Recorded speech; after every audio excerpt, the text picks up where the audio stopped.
नमस्कार दोस्तों मैं नवीन कुमार अपने चैनल लैंग्वेज ऑफ प्लैनेट्स में आपका स्वागत करता हूं। दोस्तों आज हम बात करने जा रहे हैं कि कौन सा है वो राहु का गुरु मंत्र जिसका चाह करके भी कुछ लोग लाभ नहीं ले पाते, जबकि उस गुरु मंत्र के माध्यम से बड़ी संख्या में लोग लाभ ले सकते हैं लेकिन वंचित रह जाते हैं।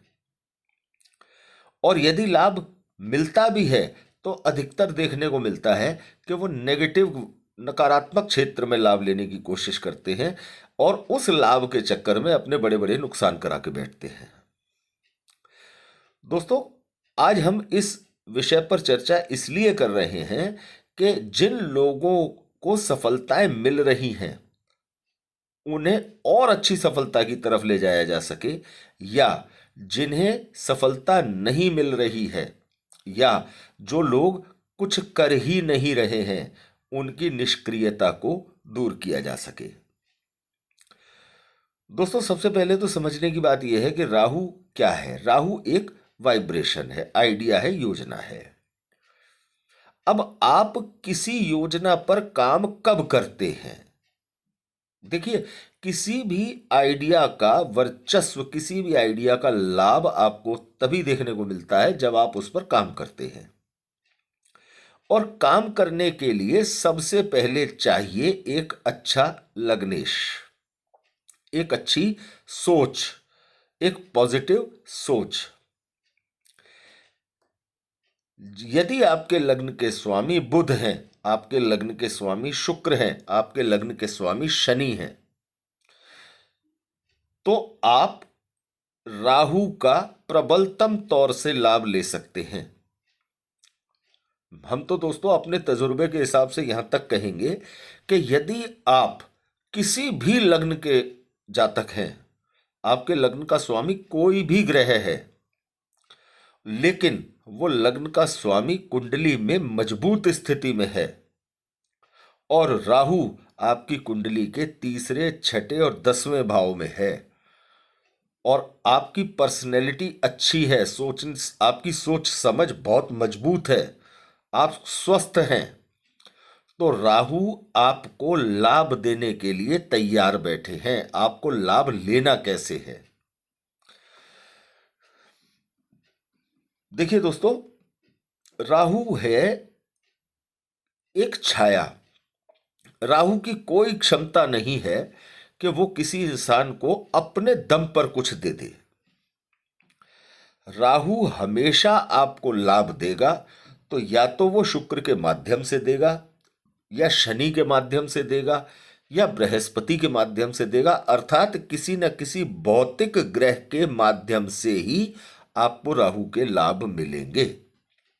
इसका मतलब यह हुआ कि हमारी कुंडली में जो भी ग्रह हमारा, हम जिस ग्रह से संबंधित काम करने जा रहे हैं, हमको उस ग्रह से संबंधित काम को विलक्षण तरीके से कैसे करना है और साधारण से ज्यादा लाभ हमको कैसे ले लेना है, हमको ये योग्यता राहु से प्राप्त होती है। अब अधिकतर लोग राहु के नकारात्मक पहलू को पकड़ते हैं। जुआ, सट्टा, शेयर मार्केट में अंधाधुंध पैसे लगा देना, 10,000 का लाभ लेना और 5 लाख रुपए का नुकसान खा के बैठ जाना, यह है राहु।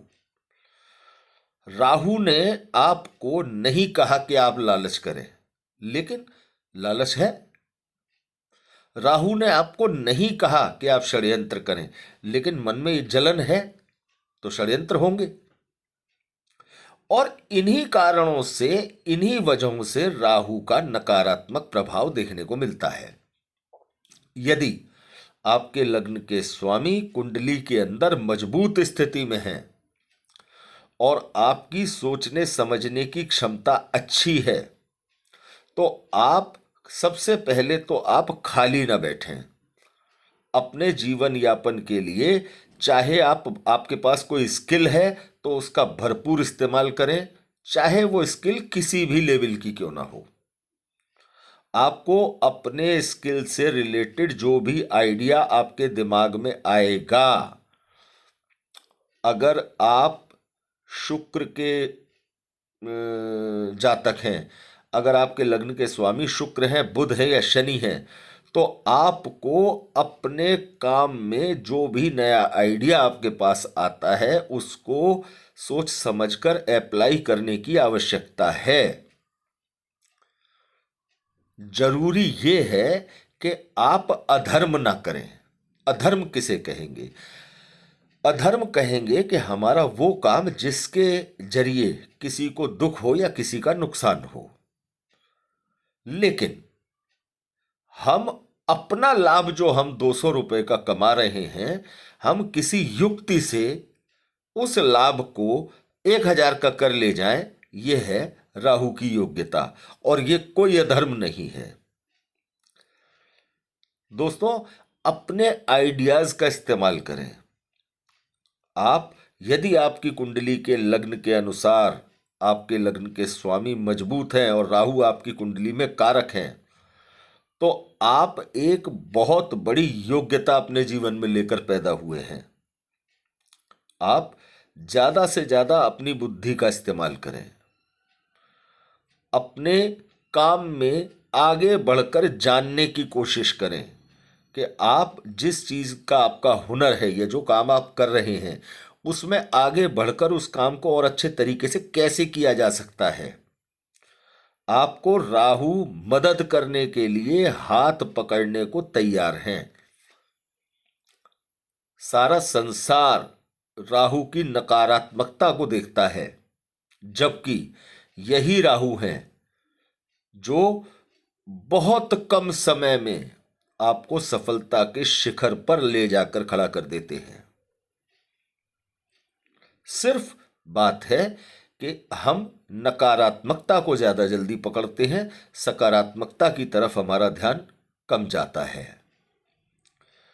यदि इस गुरु मंत्र को आपने आजमा लिया, आपके लग्न के स्वामी कोई भी ग्रह क्यों ना हो, यदि वो अपनी कुंडली में मजबूत स्थिति में हैं, तो आप ये तय मान करके चलें कि राहु को मजबूर होना पड़ेगा आपको अच्छे रिजल्ट देने के लिए। राहु आपको अच्छे रिजल्ट देंगे ही देंगे। लेकिन अगर आपके लग्न के स्वामी शुक्र हैं, बुध हैं या शनि हैं, तो आपको जश्न मनाना चाहिए। क्यों? कि राहु आपको मित्रता पूर्वक सब कुछ देने को तैयार है। बस लग्न कोई भी हो, आपको ध्यान इस बात का रखना है कि आपको अपने आइडियाज को पॉजिटिवली अप्लाई करना है। आपको नेगेटिव रास्ते की तरफ नहीं जाना है, लालच की तरफ, भ्रम की तरफ या षड्यंत्रों की तरफ नहीं जाना है। क्योंकि होता अक्सर क्या है कि राहु एक छोटा सा लालच दिखाकर उसमें जब इंसान फंस जाता है, तो उस लालच के माध्यम से इंसान को बड़े नुकसान की तरफ ले आते हैं राहु, और तब होती है राहु की बदनामी। तब उंगली उठाने का मौका मिलता है कि राहु ने ऐसा कर दिया या राहु ने वैसा कर दिया, जबकि किया खुद आप ही ने है। आप अपनी लालची वृत्ति को नहीं रोक पाए, इसलिए आपको दिक्कत आई। दोस्तों, यदि पॉजिटिवली राहु का इस्तेमाल करना शुरू किया जाए, तो ये एक बहुत बेहतरीन अवसर उपलब्ध कराने वाला प्लेनेट है। दोस्तों, ज्यादा से ज्यादा ऐसे लोगों को आगे बढ़कर कुछ ना कुछ काम करने का प्रयास अवश्य करना चाहिए, जिनकी कुंडली के लग्न के स्वामी के मित्र हैं राहु, और जिनकी कुंडली में उनके लग्न का स्वामी मजबूत स्थिति में है। यदि आपके लग्न के स्वामी मजबूत स्थिति में हैं, तो चाहे आपके कर्म स्थान के स्वामी कुछ हल्के कमजोर भी होंगे, तो भी लग्न को पता है कि मुझे अपने काम को कैसे साबित करना है, कैसे निकाल ले जाना है, और राहु आपकी मदद करते हैं। तो दोस्तों, जिस भी व्यक्ति की कुंडली में लग्न मजबूत है, उसे पॉजिटिव तौर पर राहु के आइडियाज का इस्तेमाल करने का हुनर सीखना चाहिए। तो दोस्तों, यदि ये राहु से जुड़ा वीडियो आपको अच्छा लगा हो तो इस गुरु मंत्र को ज्यादा से ज्यादा दोस्तों तक शेयर कीजिए, लाइक कीजिए और चैनल को सब्सक्राइब कीजिए।